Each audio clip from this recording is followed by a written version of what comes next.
I remember what I was going to say. I remember when I lost my train of thought. I was talking about how I was so fat when I was watching the video of me on Chris's thing for Gabriel's birthday. I was so fat that I was talking like I had jowls. You know, like Winston Churchill. I was so fat, like Mr. Clear. So it was absolutely shameful. Um, it was hard for me to admit that I had inherited a lot of very negative traits from my mother because I loved her so much and I still do. And I don't blame her because now that I understand the psychology of it, um, I know that she was a product of her childhood and, and it's a generational thing. And it's like I said to my boys last Monday, they have to break the curses by making sure that they don't become like I was, um, like their father is, and that like don't be like that. And I said like I one of the reasons why I've let you see everything is to show you how how much I've changed to make up for what I did. But at least I'm doing something. Like I lost weight.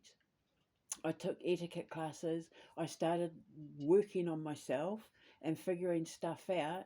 And I'm just grateful that I was able to um, step into the light while they were still young enough that I got to enjoy their childhood with them because I was so fat. I couldn't go on any walks or anything like that. So when Thomas was 6 or 7, and he came in and said, when I grow up, I want to be a surgeon so I can fix your tummy so that you can come and play in the park with me and my brother. And that absolutely, I said to them, I think was it last week, it was like a cricket bat upside the head woke me up because I knew if I didn't do something, I wasn't going to see my children grow up. And everybody knows my kids are my everything. I mean, I built all of this for them. I rebuilt me for them because I was trying to make up for what I'd allowed myself to be because I was a victim of domestic abuse and I didn't know it was domestic abuse. Had I have known it was called domestic abuse, I would have actually done something about it. But when you're a victim of domestic abuse, they isolate you. And he had control over everything I did. My food, whether I even got to wear clothes, and I'm not even joking. Whether I was allowed to go out, if he didn't want me to go out, he would just lock us inside. And then he'd go and bugger off and go out drinking and smoking and having unprotected sex and all that sort of thing. And I just stayed home and I mean, I wouldn't want to go out anyway. I'm a homebody. I love being with my kids. It's like my greatest thing is being home with my man and my kids, but I chose really bad men. I have to be grateful for Chris for giving me my boys, but I should have left a lot sooner than I did. So, I said to them, like, I'm trying to make it up to you. I'm just glad that it was while they were young enough that I still got to enjoy their childhood. Had this have all happened now while they were teenagers, and then I probably would have lost them as adults, and, and God forbid. So, yeah. So I lost weight and I worked on myself and I started working on my food and my products, and, because when I went off sugar, you still crave sweet things, but you can't have the sugar. So I came up with ways to have like sweet treats and that, like cakes and cookies and that don't have sugar in them. So like one of the things that we'll sell in my department store at the Alchemist Cavern at the retreat and that is all my sugarless food range. And I've got quite a nice selection of cakes and cookies and chocolates and jams and sauces and that have zero sugar, and my pumpkin pie doesn't have a lick of sugar in it, and everybody loves my pumpkin pie. I do like a salt free one, so people with heart conditions, like eggless and all that. So I've got you all covered for your allergies and stuff. But yeah, my pumpkin pie, it's getting quite a name for itself, if I do say so myself. So what I want to do is I want to have like I can't even believe that I said it on X. I said I like Mrs. Vladimir Putin. I don't even know if they like read it or not, but I put it out there anyway because it's nice to have witnesses. But I said to him, like, when I get there, can you come and I'll like feed you, and you can have a look around, and then you can endorse me. And I said I'll send him. I'll get my food fairy delivery service to like deliver baskets to them with like fresh baking in it every day, so that him and his staff can have like nice muffins and cakes and stuff. Because I'm trying to get in with him so that he'll endorse me. So that like he'll come on opening day and cut the ribbon with me, and have him promote it and be like, need to take my jam with him when he goes off to like Mongolia and stuff. So oh my god, so I've got to be like his bestie. Or I mean, assuming he lets me in, because if he doesn't, then he's got trouble on his hands, and I will stage my coup. So anyway, I remember what I was saying, and yeah, it's all to do with self-loathing. I ate my feelings. I wasn't admitting to my environment and stuff like that, and I took it out on me, and I took it out on everybody around me. When you're used to just being shouted at, you shout. And when you're used to being talked over and talked down to, you interrupt, and it's a horrible cycle. But I'm an ascension master, so of course I'm going to use this opportunity and every opportunity that arises in my life to figure out how to fix it. There's no such thing as perfection. I will never be perfect. I'm too much of an arsehole, and my mouth does more damage than a cannon. And I love that about me, so I don't care. But it's for righteous reasons. When my mouth goes off, it's for good reason, because my mouth speaks the truth.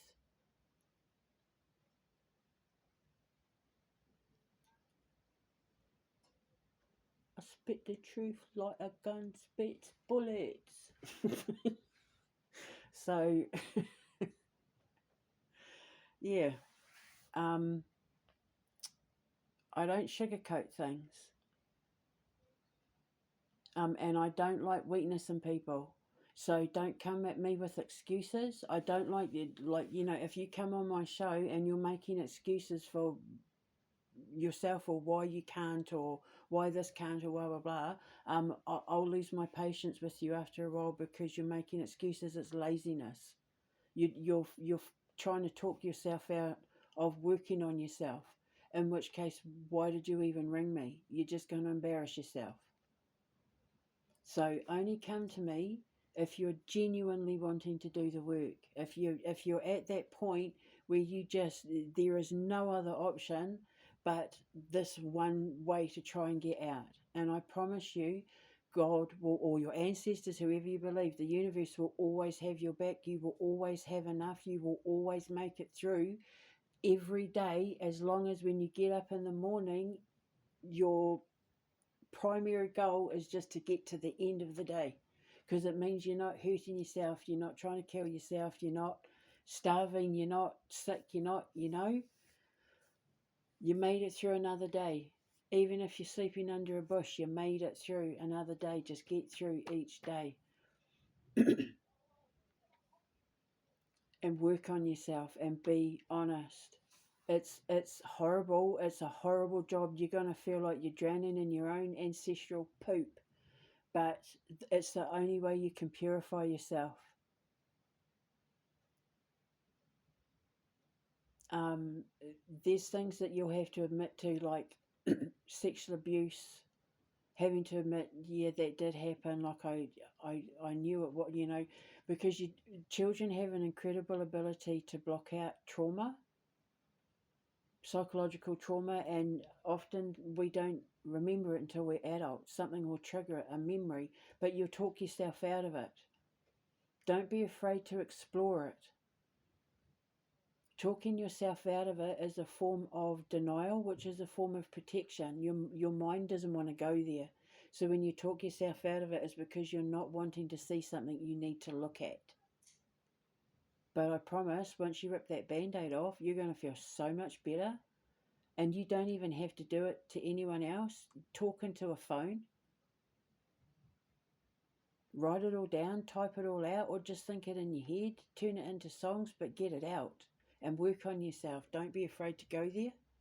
And if there's someone you can trust to go there with, then go there. Hold hands, jump down deep. Trusting that it doesn't matter how deep you go, they're going to be the one there pulling you out. Surround yourself with master makers, even if the only master maker in your life is moi. I'll be there to help pull you out. So that's what I remembered I had to say. I'm uploading the first video now. So I won't upload this one until the first one's done. Otherwise, this one will upload first and people will watch it, and it won't make sense. So yeah, um, I don't care what anyone says. I'm proud of myself because I got myself out of things that the people who put me through them wouldn't last a day in. They wouldn't have lasted a day in my shoes of what they put me through. But I was strong enough to handle it. They weren't. They wouldn't be. The dark side needs strength in numbers because they're weak individually on their own. Whereas someone who stands in the light, who is the victim or the target to the dark side, they're the target because they're too bright for everybody else to look at standing on their own. So own it. But the only way you're going to shine bright is if you remove yourself from the darkness. And that includes physically, mentally, emotionally, financially, physically. Get yourself out of the darkness.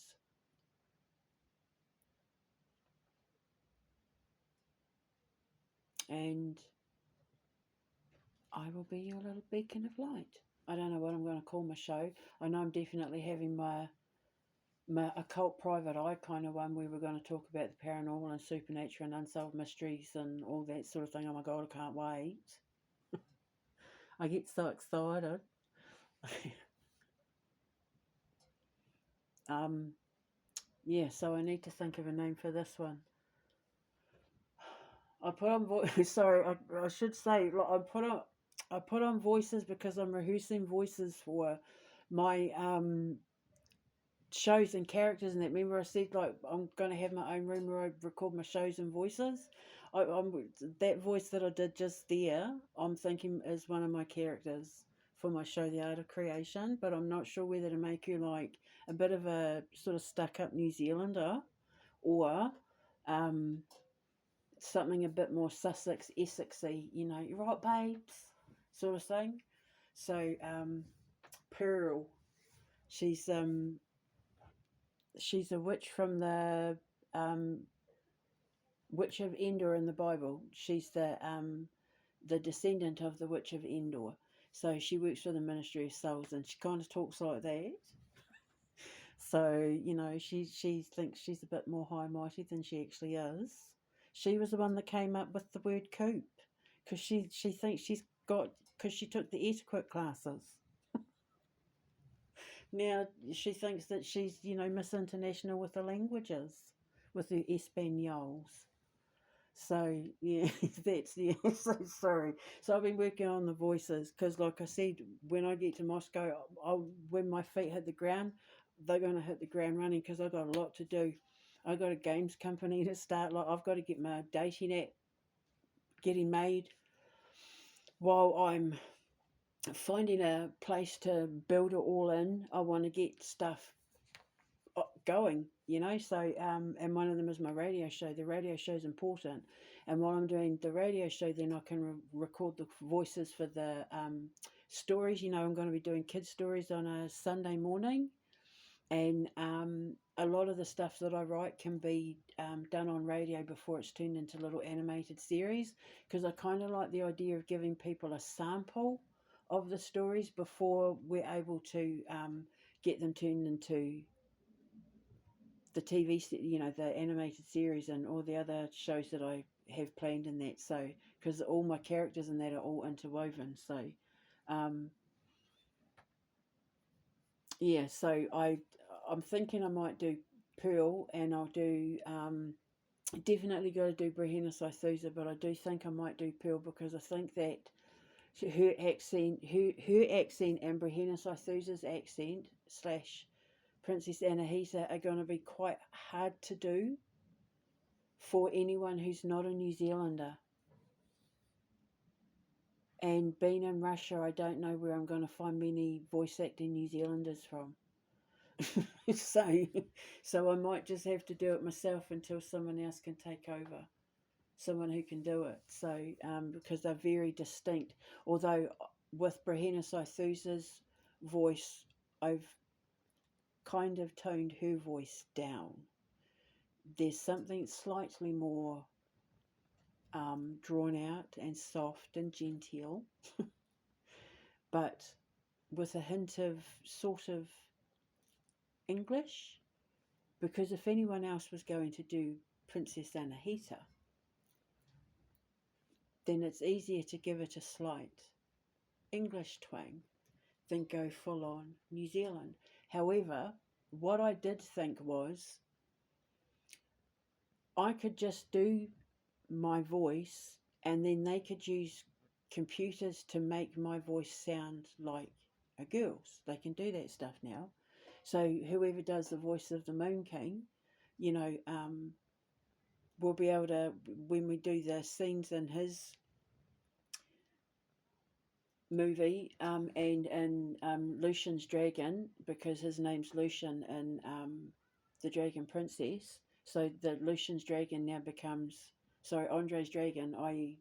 Vladimir's Dragon, now becomes Lucian's Dragon because I finally gave a name to the Moon King and the Dragon Princess, and it's Lucian Oberon.